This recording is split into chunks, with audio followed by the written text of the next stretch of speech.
to invite up our two panelists, Abdullah Saeed and Andy Milonakis. Let's welcome them to the stage.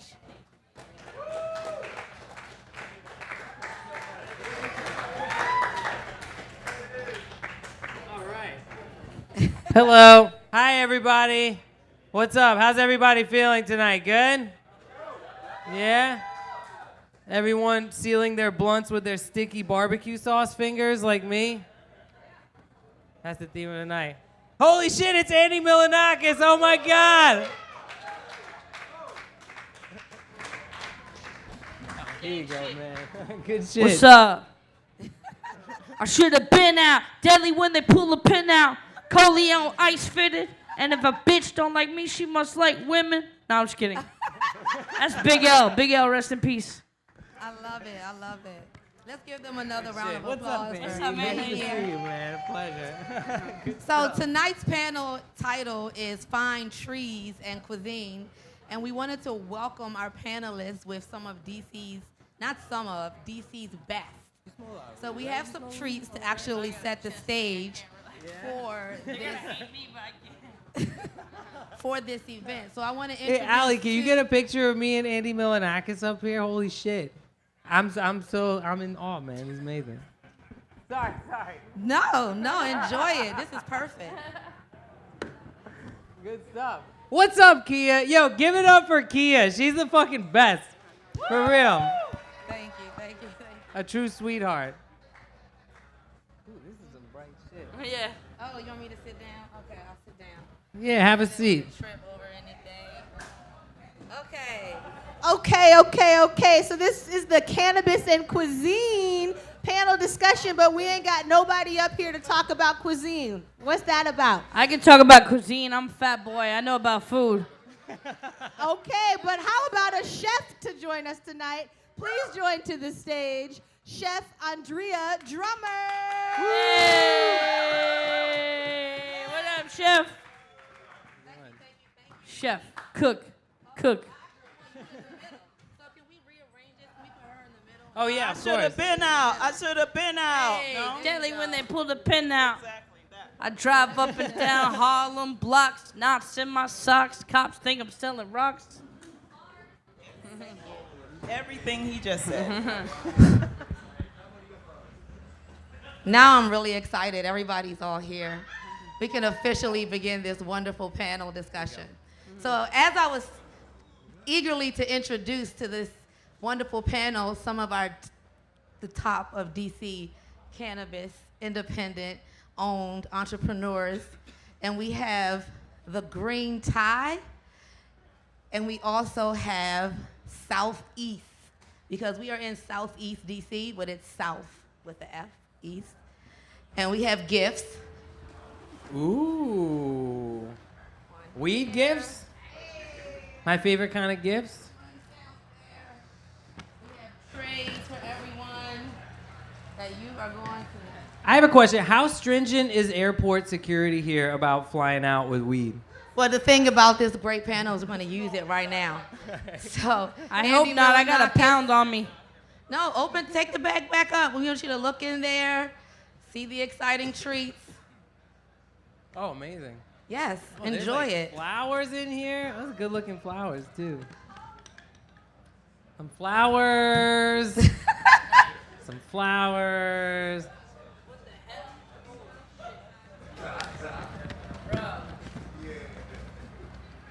This is a good gift bag. That's one of those good gift bags. There's a tray. Is there a vaporizer in here? Yep, Is there a whole it's vaporizer whole- stitch? From the Green Tie collection, Southeast Ratchet Cake. There's a grinder. You got official stuff in here. Welcoming you to the district. Green Dragon tincture. 1,000 milligrams of tincture in one little bottle. Holy shit. I don't know. Amazing. Thank you. Thank you all for getting us this gift, I assume. Did everybody chip in for this for us? Is that what happened? Mr. Sutton, where are you? Stand up. This is the owner of Green Tie. Yeah. That's pretty Nice. And Philip Hedgeman, please stand up. This is the owner of Southeast Ratchet Cakes. Yeah. So I figured if you were going to be up here for about 45 minutes, you would want to smoke. We gotta always give back to the people, though. Who wants some nugs? Yeah. There you go. You gotta give back to the people, yo. You gotta keep it 100. That's what it's about, sharing. I Sharing support is that. caring. I'm gonna keep mine, but I support Andy giving you guys. Don't worry, Give I you got a guys couple nugs. of peas in my back. So we're going to get started, and I'm going to allow or ask each panelist to just give a brief introduction of themselves to the audience. Not that, we don't all know so much, but Great. Well, my name's Abdullah Saeed. I'm unemployed, and I live in Los Angeles. Occasionally, people give me weed gifts because I did a show called Bong Appetit on the Viceland Network. Yeah. Oh, thanks. Oh, a few people have seen it, you fucking potheads. Hell yeah. And also, I work on a show called High Maintenance on HBO. Thank you. And yeah, a few other things, but weed stuff mostly. Oh, that's how I know your face. Yeah. High maintenance is dope. I fuck with Oh, that shit. thank you, High man. maintenance is dope. I actually did your rap party for High Maintenance. Oh, no way. In New Actually, York? In LA. Oh, okay, Yeah. cool. So my name is Andrea Drummer. I am a cannabis chef. I did a few shows myself. 2 on Netflix. One called Chelsea Handler, Chelsea Does. So I was on that episode. The weed dinner. The weed dinner, That's yeah. right, of course. I'm also one of the recipients of the first on-site consumption license in West Hollywood. So I live in Los Angeles. So yeah, if you guys are ever out in LA, please come out and support and hang out with me and get you some good cannabis food. All right? Yeah. What's up? I'm Andy Milonakis. I'm a fat white boy high school dropout. But life took a different turn and shit started popping for me. God bless. Jimmy Kimmel found me putting up weird ass internet videos at an early time. It was right before YouTube. So I turned in my own show on MTV. I did that for a few years. I was on Kroll's show on Comedy Central. I was voice of a cartoon on Adventure Time. I did a cooking show on Vice for a bit. And now I'm doing a lot of live streaming, traveling all over the world, going to Japan, going to China, going to fucking Korea, eating good shit, drinking good shit, meeting good people, and streaming it because the most raw version of reality you can put out for content is no editing, no music, nothing, just your whole fucking day. And I'll stream for like 10 hours a day. People watch the whole day and, just see it unfold. So Damn, that sounds easy as shit. Why did I not do that? We had editing that's what and I've been shit doing. like suckers, man. You need to get your life together. Seriously. that's a great response when everybody got a good snapshot of where you've been and where you are right now. Hell yeah. So, having met so many unique and diverse people and traveling all around the world, what would you say brings together cannabis, food, and the human condition? I mean, even though you said cannabis, food, the human condition, I think I want to separate it and pull it back a little bit because food is so universal that just food alone brings so many people together, brings cultures together. You learn about Yes. cultures, you break bread with people. We all bleed, we all eat. You might be into this type of music, you might be into cars, you might be into sports, but we're all into food because that's a big part of life and that brings a lot of people together. Yeah, and I think that is so true, and that's the reason that, combining cannabis and food is such a great way to kind of elevate cannabis or spread word on cannabis, in the minds of Absolutely. people. They're both communal experiences. Yeah. So Yeah. food and cannabis are both communal. So it only makes sense to bring them together and open people's minds about each other, and it makes us more compassionate toward each other. Yeah, And I think absolutely. as we open the floodgates to realize that cannabis is like an amazing thing, maybe 20 years ago people were hiding it. It was like a guilty pleasure. It was this and that. And now it could be like, fuck, why am I not being open about this? It's a great thing. You're out And of like hiding. people stop tripping. Yeah, People it's not mostly hiding. are start tripping, at least in America, thank God, because some countries are fucking, they'll put you away for years just for having a fucking nug. They're tripping and they're behind. Luckily, That sounds like the America's US. catching up. Yeah, that sounds like a lot of places in America still, unfortunately. It is, but when you look at states, it totally is, and it sucks that we're not all 50 states and shit. But when you look at places like Cali and Colorado, and like now we got recreational, you don't even fucking need a rec anymore. You don't need to sign up. You just need to show them your ID. You walk in like it's a fucking grocery store. You're like, one of those, one of those, one of those. Oh, you gonna judge me when everybody's smoking cigarettes and drinking alcohol and fucking up their liver? Hell no, dude. Yeah. We just the truth. It's less about the laws and more about the personal culture, the human culture. You know what I'm saying? Like, there's a lot of places in the U.S. where there's still kind of restrictive laws, but because the people don't care, the cops don't care, because the cops don't care, everyone can still do it. And D.C. is one of those places. So shout out D.C., because I see you motherfuckers smoking on the street, you know?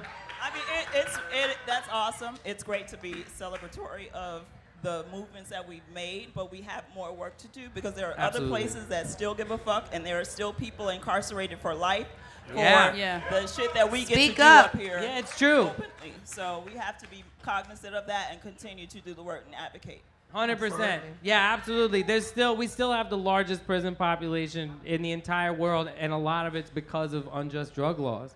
And it's jaw-dropping to see you could take away someone's freedom for something that's not even harming anyone. Like, get the fuck out of here. That's Zero whack as shit. recorded deaths I in love it. human history from cannabis. Zero recorded deaths. Kia, what you got for us? I mean, you guys are answering the questions. It's taking over. I should just keep scrolling. You know what? I do have a question, independent questions. I want to ask you, Andrea, what was it like for you to come into this industry knowing that at one point in time you were not necessarily about the plant and you had a change? And could you talk about that? You heard about me. I did my research. So just a quick reference, what she's talking about is I was once a drug counselor, that I was an advocate for the Just Say No and a proponent of a proponent of cannabis being the gateway drug. I was that girl. I judged my And now friend. you're informed. Kudos to you. That's actually a part of my cookbook. Hell yeah. Yeah. So coming to the other side was just really being open-minded and educating myself about cannabis and understanding the plant. And I think it's incumbent upon us to all do that and to really understand what it is and to be open-minded and to be advocates of that. So for me, I'm glad I'm on the other side of it. And I'm glad to be an advocate and to be a black person in this space and to talk about it and to speak to the audience that looks like me, which is black, Christian, Southern Baptist, coming from that culture, and to change the minds of my family and to the larger populace, because we can preach to the choir all day. Right. But it's really about talking to the people who still have that perception of cannabis being the gateway drug and it being a negative and having that negative connotation. Okay. All right. Thank you for that. So I'm going to switch it around a little bit before I go to like another personal question and ask what type of social justice reform will be needed to expand your industry of cannabis and cuisine specifically? Complete dissolution of the government. Anarchy forever. So my question for you, Abdullah, is how or when you were producing the show Bon Appetit, how did you choose the chefs that were going to be on the show? Right. So the chefs we had on Bon Appetit were really representative of multicultural food in Los Angeles, right? So that was a great thing about the show, and it was almost like the constraint of not having the... Yeah, I know. We fucked up by not having you on the show. That's for sure. But, definitely it was like because of the, like budgetary restrictions of not being able to get people from all over the world, we were like, we're going to get people from Los Angeles. And that was actually really, beneficial, I think, to the show because we had people who were young and up-and-coming chefs like yourself in Los Angeles and cooking, like we themed each episode on like, a cultural tradition. And really like, like having that kind of took us all over LA. You know, it took us from East LA, Gorilla Tacos to like Hamasaku in Hollywood. Right. You know what I mean? So it was pretty much that. It was Los Angeles itself. Like the show itself is a testament to Los Angeles weed culture. Wonderful. Like all the brands that we had in the weed pantry, the Bong Appetit pantry, which I got to live with that pantry, by the way, Pantry for 6 drove weeks me at a time. crazy. Like, Yeah, and you know, every morning I would come downstairs and I would pick whatever strain I wanted from that pantry. Oh my gosh! And I would make a cup of chai. Oh, don't do that to us. And I would smoke a fatty. Let me pop that collar Yeah. for you.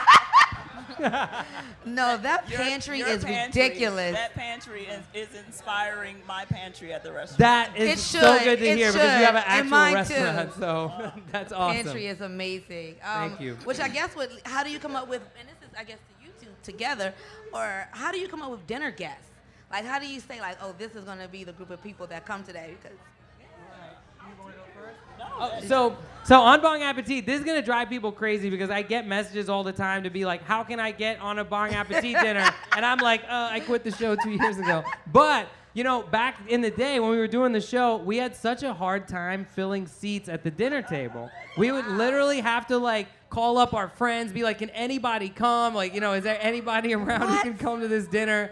And we really tried. No, sometimes we got cool people. We got like weed growers, a lot of people who are always down for a weed dinner. We had like Exhibit on, which was pretty cool. We had Kenny Scharf, pretty legendary street artist. The Like Dank people I really Duchess. respect.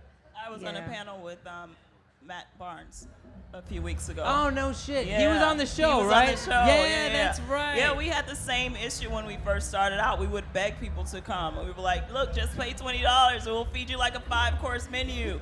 And no dice. So now we're getting like a tremendous amount of people that still want to come to dinners, but we're moving in a different direction. that's cool.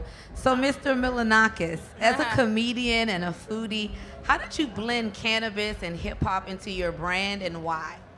Well, first of all, it's easy to blend shit in with your brand when it's something you love. You know what I mean? And I've loved hip hop forever. I grew up in New York at an early time in hip hop, and I mean, I used to have fucking hip hop. I used to have like rap albums on vinyl from before I could remember. Blending hip hop and comedy with weed, they just all go so nicely together. It's just kind of like a peanut butter and jelly sandwich, you know what I mean? Like, when you're into weird sense of humor, when do you like to watch that shit? When you're high as shit. And then when you're high as shit, you like to eat good food. Right. It's just like a good threesome, you know what I mean? It goes together. Yeah, and I've always been really outspoken on it. I never felt guilty about smoking weed. I never felt like, oh, I'm doing something wrong. So to be outspoken about that is like something I like to do. Like, and LA, I'm telling you, LA is lax as fuck. I'm at like a fancy restaurant on an outdoor patio, and while the waiter is asking me what I want to eat, I'm just fucking smoking a J. Like, the most you could Wow. not give a fuck about smoking weed in someone's face is in Wow. LA. I love it. Yeah, it's great. I need a lighter right now. Yeah, I was gonna say, does someone we have a light lighter? up? so we You can have light some- something in your Masood, do you have a bag. lighter on you? No. Light Oh, do what- I have you one in light, here? Oh, light the cigar in the bag, in the box. There. Oh, it's in the box. Yeah. Oh, hello, Let's light that up. sir. Oh, and we have a dab rig situation going on too. If you want to, do you want to hit the dab? Because we can set that up too. I did have the dab come along. And Green Tide personally rolled that today for you. That's crazy. Do you guys want us to smoke this giant golden blunt right here on Say stage? no. We have to now. I wish I could. Yeah. Oh, I yeah. just It's got okay. back from China and my fucking throat is fucked. Andy's an edible I guy. gotta be a faker tonight. It's all good, my That's man. We okay, know I'll you're share a it real with you. fucking It's weed all good. icon. I've smoked enough in my life. I'm good. I don't know how to. I'm scared to death of one of these things. So Is there a cigar cutter? Anyone have a cigar cutter Oh, you here? actually have to cut that. Yeah, this is a for sure. real. I could bite it off. Kind of So hardcore. while we Looks get like that's this what's gonna J happen. started, would you like Oh, to there's a come up hole and in get it. it started, John? And we have some and Southeast Ratchet Cake. there's a hole. Butter nugs. Oh, butter nug donation. Thanks, Hell butter yeah, nugs. thank you.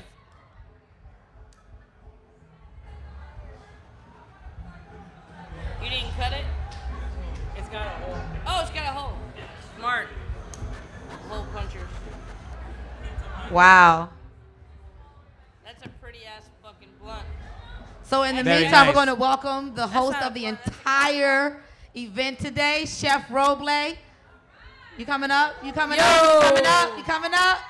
Yes. We need a chair. Is there a chair? Okay, great. Welcome, welcome, welcome. What's up, my boy? How you doing? So you know what? I'm going to go ahead and while we're getting this J-Star to put the next question out there. Things change over a period of time. But I want you to think about, and I'm just going to put this a general question and jump in, whoever feels free to answer. When you entered into this, you had a certain goal in mind. Have you accomplished that goal, and how do you feel, or if you've changed, or you have new direction based on, things change once you get started versus how you come into it. So You what talking are some about of those changes? career-wise? Yeah, and your message and your craft. Yes. Yeah, I mean, for me, I feel like there are always two sides to like how you're feeling about yourself, right? No matter how much success you've had in life, there's like the yin yang in your mind saying, I didn't do enough. I should have worked harder. I should have fucking put more ideas out. I should have done longer hours. And then there's the side of you that reflects and sees like, well, damn, not many people got their own show on TV. Not many people did this. Right. So, I mean, I feel like you got to really just go with your gut. And if you feel like you're being lazy and fucking up and not doing enough, then you got to like put the fire under your ass to keep going. You know what I mean? But I think nobody is fully confident and just 100% like, yeah, I'm the shit. I did all this and I'm fucking God. Because I think that's not self-aware. I think when you're self-aware, you're constantly second-guessing yourself, not just in success, but your attitude, your personality, how you treat other people. So just being super mindful of like where you are in life and how you are as a person, I think is just like These are my most facts. important thing. Facts, that's good stuff.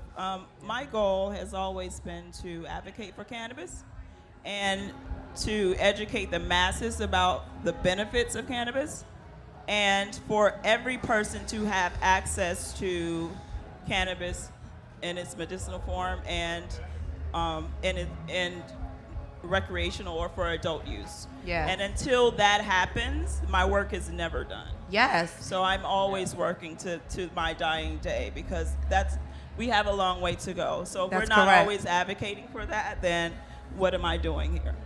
Yeah, I think that's so real. And it's funny that like with this thing, so I was totally one of the kids you would have ended up counseling. You know what I'm saying? I was a pothead like my whole fucking life, and I was always like, it just felt it so deep in my core that it was such an injustice that this thing was illegal and that, alcohol was legal, and it's just so unfair. And then you know what happened? Like the world started to change, and it turned out I was right about something, and I totally developed a complex.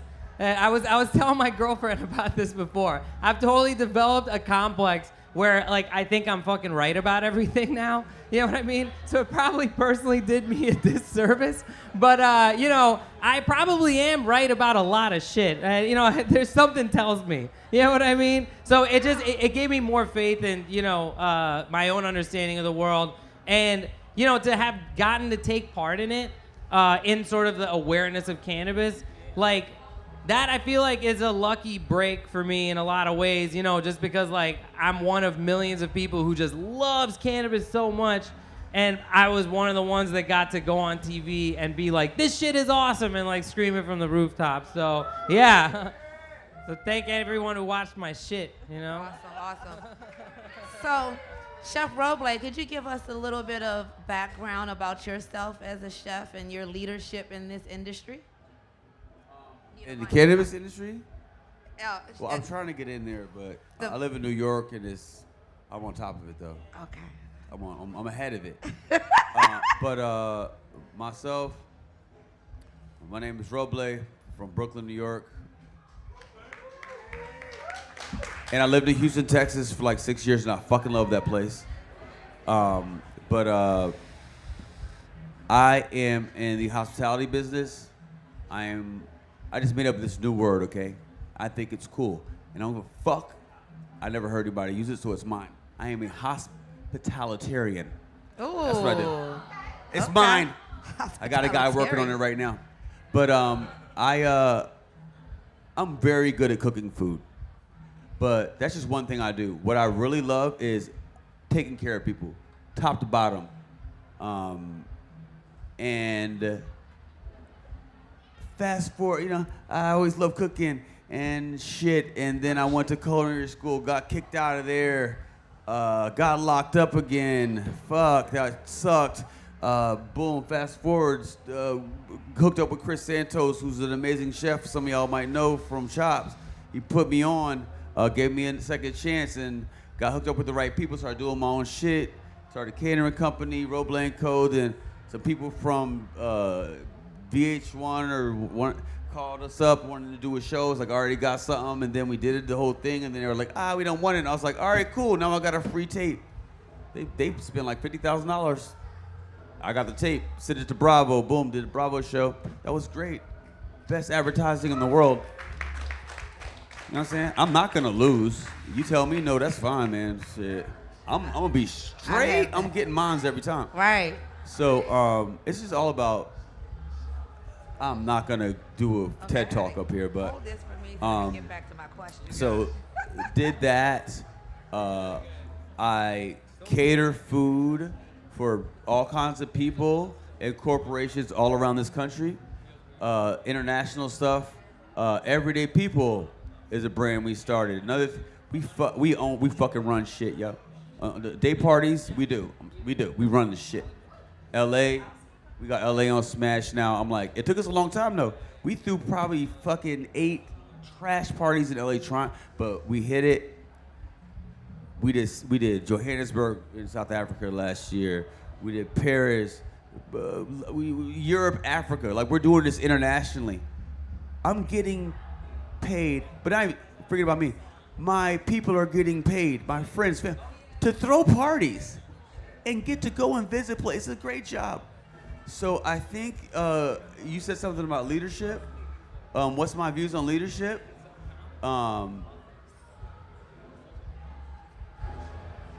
And any family, corporation, tribe, whatever, even take money out of everything. If you're gonna be a great leader, you have to be able to, I'm gonna give you just 3 most important things. If you're gonna lead a group of people, you have to be willing to do every single thing you're asking everyone under you to do.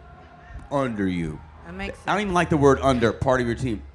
You know what I'm saying? I got people that clean toilets. I'll clean the shit out of the toilet with pride. Okay? Straight up and down.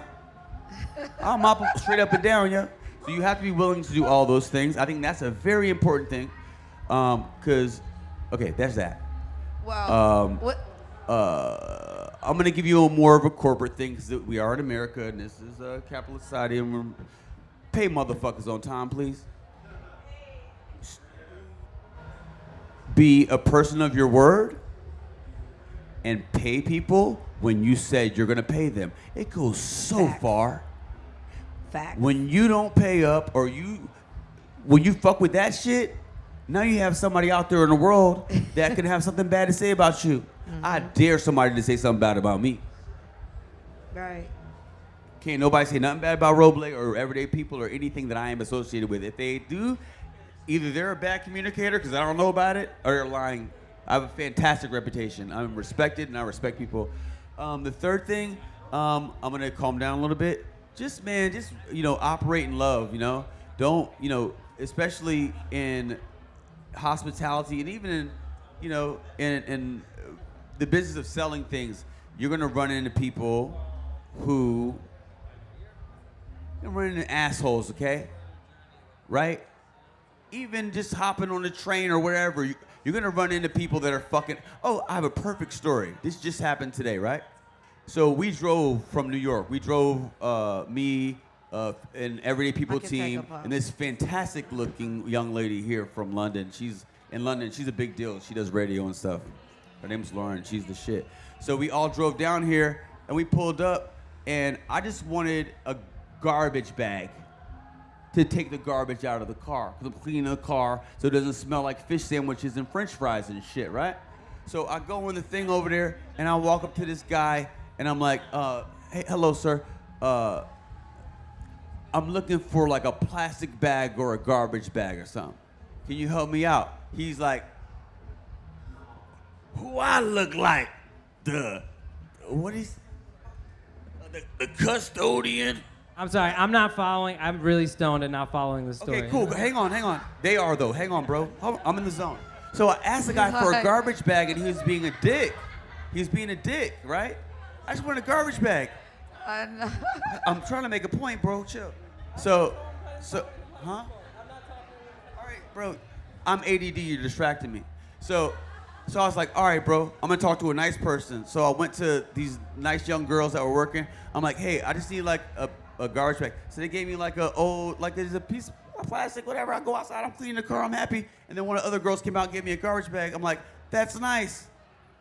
The point is, just be fucking nice, man. I didn't say that you were anything. I just asked you for a fucking bag so I can clean my car out. Let's give Chef Just Roble be nice. a round of Just be applause, nice. everyone, and thank you That's for it. those points. Just be nice. That's all. Appreciate having you. 1, 2, 3. I want to get back to the session. I have a culinary question. How are strains paired with palates and meals, and is it similar to wine pairing? I wouldn't say it's similar to wine pairings. We're gonna have to speak up because Backyard is playing, and that's like DC's #1 go-go band. They brought 6,000 people to the street. So we gotta I speak wouldn't up. There say you that go. it's similar to wine pairing. Hey. I would say that it's similar to instead herb pairings. So cannabis strains have a very specific taste, flavor, terpene.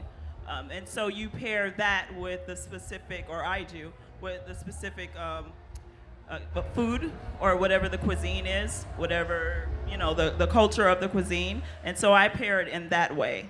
And I allow the bud to inspire me. So it's the same as if you go into a market and you smell a basil or, a Thai basil or an Italian basil, and you allow it to inspire you to create a dish. So it's not necessarily, I know that there are chefs that do it more in a way of a wine pairing, because you will have the cuisine and then smoke the bud, but that's not my method. So it's more of an herbal pairing because it is an herb. Okay. What do you think, Andy? I don't know exactly. I'm gonna have to answer in an indirect way and talk about some different shit because I don't really pair weed with food, but I want to just say, going from the super cliche munchies goblin that I used to be from fucking, smoking weed and going to like fucking White Castle and McDonald's and 7-Eleven and shit like that. I feel like I've graduated from that now, and like I want to get high and go to like a fucking 2-hour sushi meal now. Just eat some like dope shit. Smoke some dope pairing. shit, then eat some dope shit. So the strain inspires your meal. Not the strain. Any weed I smoke inspires me to go eat some really dope shit. Got it. Okay. I'd like to bring that. I know I appreciate you trying to tie it up and connect it. Hey, man. But I don't want to front. Hey, I don't want to man, lie. I'm just You know trying what to I make mean? it make I don't sense. give a fuck if I'm smoking purple, OG Kush, some fucking snow caps, some fucking cat piss. I don't give a fuck. When I smoke weed and get high, I want to go eat some really dope shit, like high-end sushi omakase. That's the original. That's the original fucking weed and food combination. You know what I'm saying? Yeah. It's just getting stoned and eating. I mean, the one I thing. appreciate you guys do it because it's like artful. You know what I mean? You guys are definitely like really thinking about it. I'm not in that lane, so I could just appreciate it from a viewer. And I appreciate the realness of that. I mean, the one thing I would add to what you guys are saying, it's still to me like in my day-to-day life, I'm not like, ooh, like this OG Kush would go real good on an oyster. Yeah. Like I get stoned as fuck and I like eat straight out of the Nutella jar. Yeah. Like I'm a regular Hell yeah. fucking dude like that. The one thing I would add is that now because we can have all these different strains and all these different flavors and we can extract the terpenes from it, right? The aromatic things. That's definitely a thing that's come into play on Bar Appetit. And like a thing we try to do is teach people that what the aromatic profile is, what's the difference between the strains. And one way to sort of illustrate that to people, like you were saying, everybody eats food. So if you tell somebody, oh, like this, this terpene profile goes well with cornbread or whatever, it relates it to their average person. Or Yeah, something. and for people who don't really know or are not schooled on terpenes, terpenes are also the stuff that give like an orange the flavor of an orange. Like it gives like the crazy flavors of like fruits are the same things that give the weed profile the certain flavor. And like a lot of these oil companies, you smoking like these vapes with the distillate and shit. A lot of them are not rewarding when you smoke them because they're not made with natural terpenes. They're made with some bullshit flavor. So when you kind of can make these distillates with natural weed terpenes, when you hit these pens, you start tasting like, ooh, this tastes just like when I hit a fucking joint. So it's definitely important that you actually are smoking shit and eating shit with like the real natural terpenes that come in the weed, you know? And that's the work. Like, that is the work to allow everyone the freedom to grow and understand that, because we all don't have the freedom to do that. Yeah. We So do have the freedom of the internet, though, so people could get... You can't get... No. What are you No, I'm not talking about buying. I'm talking about being informed. Being informed, but Yeah. tasting is different. You can be Of informed, course, but I'm if I just don't- saying, to school people on it, they could do some research. Okay, the work is that everyone has the ability to grow natural cannabis that Yeah. they can taste the terpenes and True. not just live through it vicariously through you, myself, True. and us who Although live keep free. living they through it don't. vicariously so that I can California. keep my job. You know what I'm saying? So I want to ask something that could possibly be entertaining. First time ever eating cannabis in an infused item. What was that? I got like? a real Does good anybody one. have a Okay, good so So- I got a good Okay. one, too. Go. So basically, the way that I ended up hosting a weed food show was because, like, you know, throughout my youth, until I was probably in my late 20s, I could eat like fucking 500 milligrams and it would not do shit. I ate an entire tray of weed brownies like when I was in college, right? And that was when I realized, like, all the times I'd eaten edibles before, I thought I was stoned off because I was also smoking. But turns out, like, at the time, like, this definitely changed when I got into my 30s, you know, and now I eat like 15 milligrams and I can feel it. But at the time, I felt like fucking Superman. I could eat, like, I literally ate a whole fucking tray of brownies. You know what I mean? And everybody else was like, holy crap, how'd you do that? And then when I did, what's that? How did you do that? I don't know. But you know what? In the end, like, so Bong Appetit actually got started, like, with this one episode, right? And they had this white dude with mad tattoos. He was the host of the show, right? This was the web series. And on the first episode, he got so fucking stoned off the edibles that he couldn't do it. I happened to be in Denver for the next episode, and they hit me up. They were like, do you want to come do the show? And I ate like 250 milligrams, and it didn't do shit to me. So they were like, just take the show. Like, damn, this is the Superman of Can handle weed. it. You're hired. Wow. Exactly. His tolerance. Well, you know what? That's some more reason. Can you like this for me? I have an opposite story. Because eating weed, to me, I got to stand up for this shit. Eating weed, for me, affects me. It lays me the fuck out. I was outside this club. I ate a fucking weed brownie. And I was by this furniture store, and I was so fucking tripping just off eating weed that I was walking up to this well-lit furniture store, and I was staring inside this, like, kitchen set, and I was imagining a family getting ready for fucking work and shit. And, like, I just was imagining this whole scene of, like, yeah, Martha, sit down, all right? Are you going to soccer practice today? And then I walked away from it, and I walked back, and I stared in the fucking furniture store again, and I just imagined a whole separate scene with a new family getting ready for work. That's just edibles. That's not LSD. That's not crack. Just off weed edibles. That shit floors me the fuck out. And That one shit time is I got rough. super paranoid because I was at a birthday party. They had a tray of weed brownies and a tray of regular brownies. I ate a weed brownie. I got high. I got the munchies. I started eating regular brownies. And then I was tripping so bad that I was like, wait, did the pile of real brownies actually have weed in it too? Did I just eat like 10 fucking weed brownies? And I fucking was like, you know, let's say I had a bad fucking night. Wow. That's hilarious. I'm not going to try to beat these guys, but my experience was a nice one. I created some cannabis butter from California Blue Dream, and I was inspired to make a bruschetta. I ate about 7 pieces of it, and from that, was birthed an entire entrepreneurial venture, and thus I am here with these two fools. Okay. She can handle her edibles. Okay. Okay. Yeah. So you know what? That's easy to tie into another question. Why does it seem that cannabis chefs prefer to use sativa over indica? And I'm an indica girl, so. I don't know if it's a preference. I listen to my guests. You know, Okay. I think Okay. I think what tends to happen is that cannabis chefs right now, because of legalization, they're doing a lot of pop-ups, and so it's like a party kind of atmosphere, and so we're catering to that industry and what's happening in a party atmosphere, which is what people like to be up.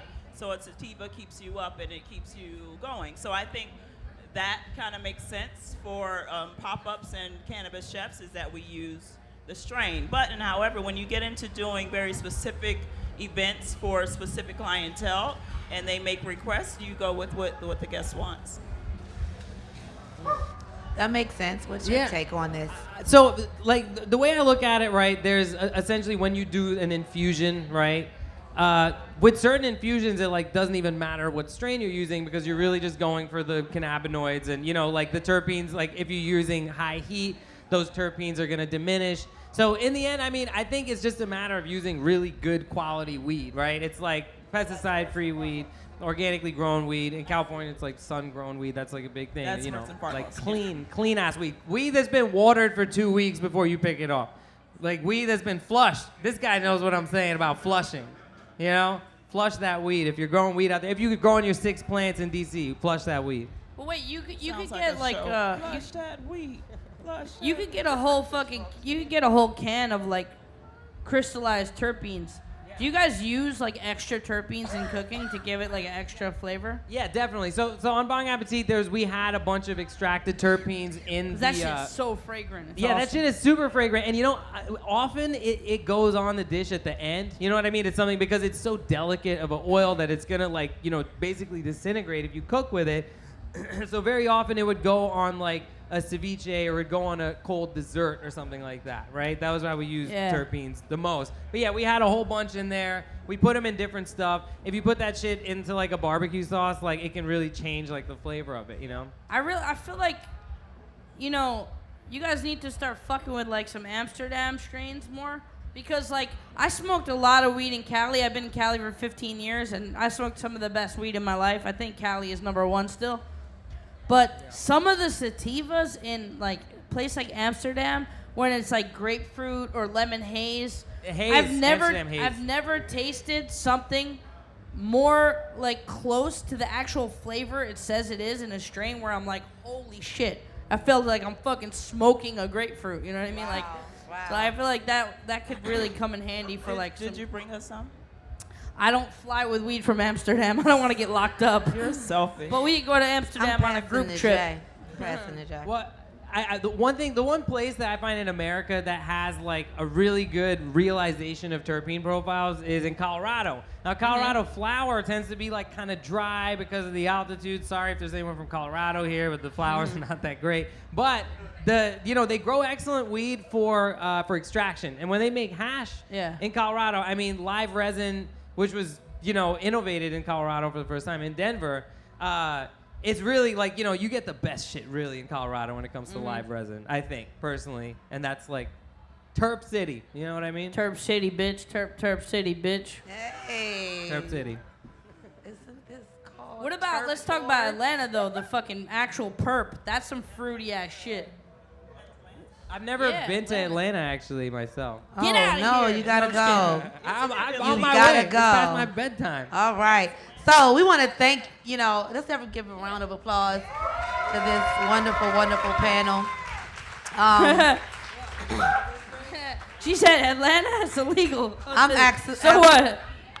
Absolutely excited to be able to host this panel.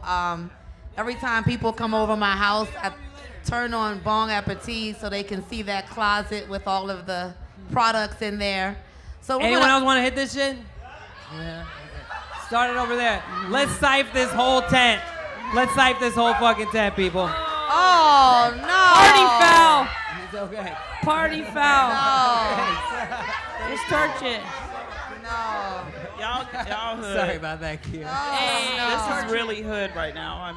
Okay, so we have Q&A. I'm going to ask that you safely step back down. Take it with you. I'm going to get in trouble. Take it I need you to safely step back down. Take it. And then give me my J back. Pass it around.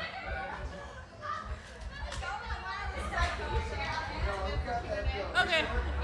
All right, so we're opening up the audience for Q&A.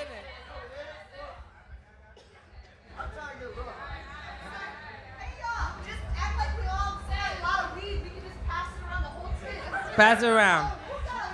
Give them your. They need the torch Here, back. use the torch. Give them your Instagram handle so that they can. All right, yeah. yes. Social media handles right now. Right. Get your phones out so Yeah, you can go to your IG. And as they run this down, you can go to the search button. Mine is at I'm Your Kid. I'm Your Kid on all platforms. That's me. Yes, that's right. They were out of every single other Instagram name.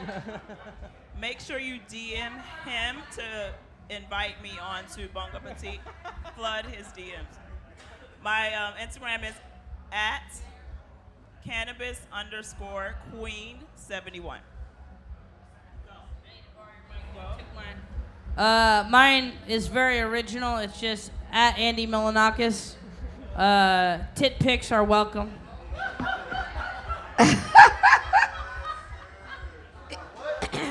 For all hosting purposes needed, it is KIAWOMMANBOSS.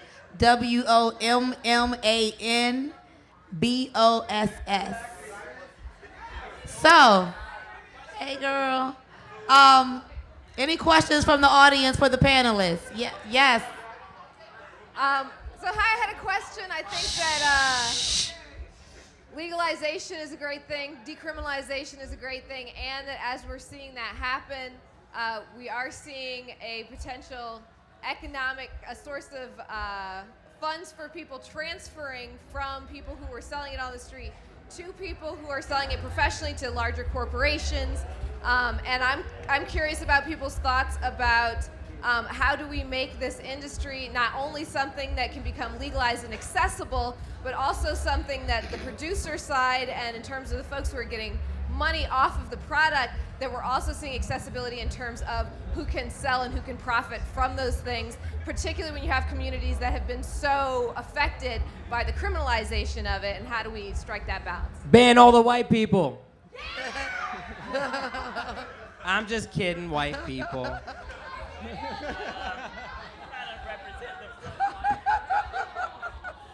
I think it's really about practice. It's really about what we do and how we engage that process of social justice. One of the things that we do is we're very intentional about our hiring processes.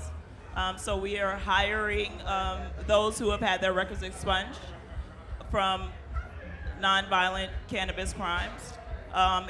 It's about being an advocate. It's about being a part of the legalization process and going to these meetings and not just being up here and doing what we do. Of course, we get invited to all sorts of things, but being very intentional and being a part of that and not just being a participant of smoking the weed and resting on my laurels of, yes, I live in a legalized state. And there is some comfort in that, there is some safety in that, but there are people in middle America, there are people in Atlanta, Georgia, who don't have legalization and who need me to advocate for them. So it's really being a part of that process. Decriminalization over legalization, Yeah, I mean, I've seen a lot of people and a lot of things as the weed industry changed in California. I had friends who used to sell pounds, who used to have to worry about their lives, who got held at gunpoint, who got robbed, who got all this shit. And they've been through everything. When you're sweating bullets because they're fucking selling fucking 5 pounds in a parking lot, to now these big companies be willing to deal with these growers and these sellers I think people are quickly catching on to, now I could do what I do, but I'm not risking my life. You know what I mean? Like, and it's great to see these people who once did something that they had to fear every day for either getting robbed or fucking shot at, to like, this is a fucking reputable business now. I'm branding myself. I'm working with big companies. I'm going in the shops and I'm selling. And yeah, I don't know. It's just interesting to see it being from this sketchy thing that people really worried about to like, now people are becoming CEOs out of this shit and they're not like fucking ducking around corners anymore. And I think, like, you know, one of the real tragedies of this whole thing, so first of all, like, capitalism is a fucked up machine that's gonna fuck up anything you put into it, including cannabis, right? We all hope that cannabis would change the machine changed cannabis. Here we are. This is fucking America in 2019, right? But like in the end, I think like as long as, you know, the laws that come out, they're gonna be implemented by state governments who are gonna be, you know, give those licenses to people with the most money, or give those licenses to the people with the most, like, you know, the closest connection to the government or whatever. And the people with the best weed, the real passionate people, are gonna like lose out. So we gotta fight that, because that shit's happening in real time, you know, everywhere. Right, and to that end, you know, we rely a lot on social equity programs. But if you're in a position, it's not about talking about social equity and relying on social equity programs, it's about being social equity. That's right. That's right. Exactly. But don't the people with the best weed usually are not the people with the cannabis shops? They're the people who are going into the cannabis shops to sell this shit. Well, a lot of times those people now under California's new law, those people don't have licenses to even put their weed in dispensaries. So it's like, meaning the guys with the best weed, because they didn't have like $3 million to like back up their license or whatever, now those guys are trapping. And frankly, like, I mean, in California, even the legal brands are trapping. Like, that's how they're staying afloat, because, you know, under the, like, the state law, recreational law, right? It's so fucking expensive to get an eighth in the store. They keep changing the regulations of what the packaging is, blah, blah, blah. The taxes is like, I think like 25%. You want to go get an eighth that's like 40, you end up spending like 60 something. Oh yeah, and somebody who in California has been spending $30 an eighth for the last 20 years is not gonna go to fucking MedMen, boycott MedMen, by the way, if you're ever in California, and buy that same weed or worse weed for $60. They're gonna go to the guy they know and buy the good fucking weed. These are facts. These are facts. Are there any other audience questions? Oh yeah, that was only one question. Holy shit. Yeah. That was a great question too. Thank you. Yeah, like it's like a city hall type situation, you know? Well, Ms. Sherelle, would you want to stand in the middle and hold the mic for somebody that might want to come up? Would anyone like to ask a question, come up, share something? Okay, No? we are. I All right. wanted everybody. Oh, we've got one. Okay. Yeah, I think that golden blunt answered most of the questions in the front row, right? I'm really not sure the bulk of the conversation. I just came in. But I just have a question about, what do you think about, I guess, white people who have dispensaries and they're selling weed versus the black men that are in jail who are there for numerous amounts of years who have sold drugs? Well, weed particularly. Like, what's your thoughts on that? That shit is fucked up, obviously. What do I think about white men that have dispensaries that are selling cannabis for and doing the very thing that there are black men that are incarcerated, black and brown people incarcerated? I think that they have the right to own a dispensary and they have the freedom to do so in legalized states. All the same, again, we have to advocate for the freedom of these people, and we all have to be a part of that process. We can't sit idle, you know. Everyone here has a platform, and we have to advocate that if we care about that. And we have to find our allies and hold them to the fire to help get these people justice and freed, and the ability to also participate in this industry.